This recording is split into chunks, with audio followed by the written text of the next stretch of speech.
Maka adalah dengan ini saya mengisytiharkan bahawa tarikh permulaan puasa bagi negeri-negeri seluruh Malaysia adalah pada hari Khamis 19 Februari 2026. Esok puasa. Esok puasa. Esok puasa.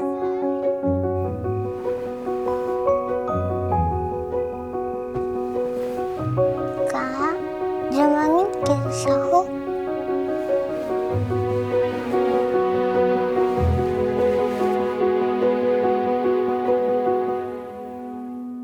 Saling tertawa, indahnya dunia kita berdua.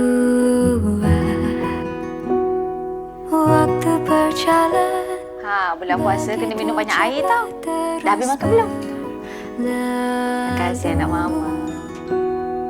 Terangnya bulan bertaman bintang, mewarna sinar ceria.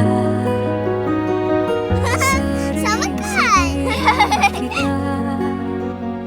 Kau adalah cahaya yang hadir di sudut Dapat suka yang ni lah.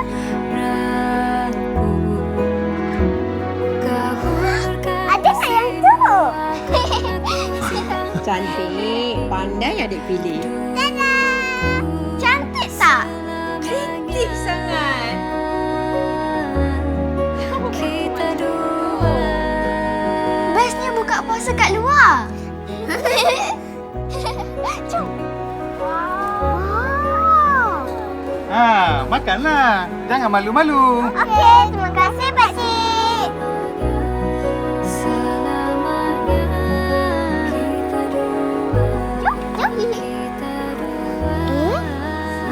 Ni nampak sedap juga. Ambillah. 1, 2.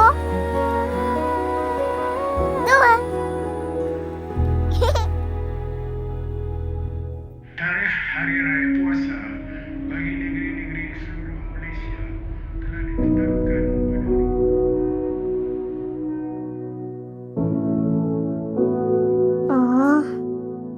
Sok raya.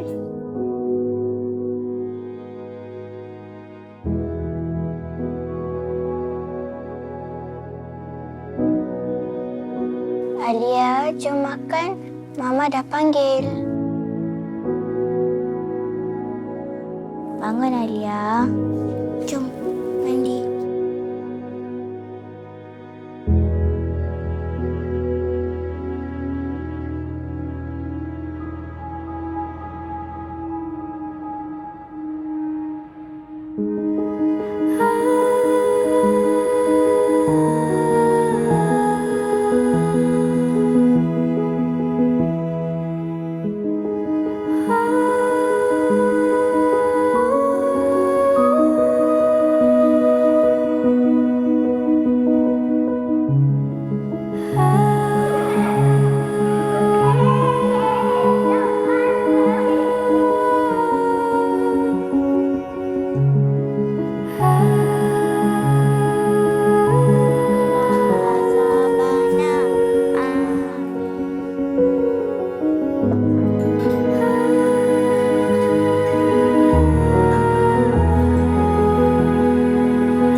Kau adalah cahaya yang hadir di saat duniaku rapuh.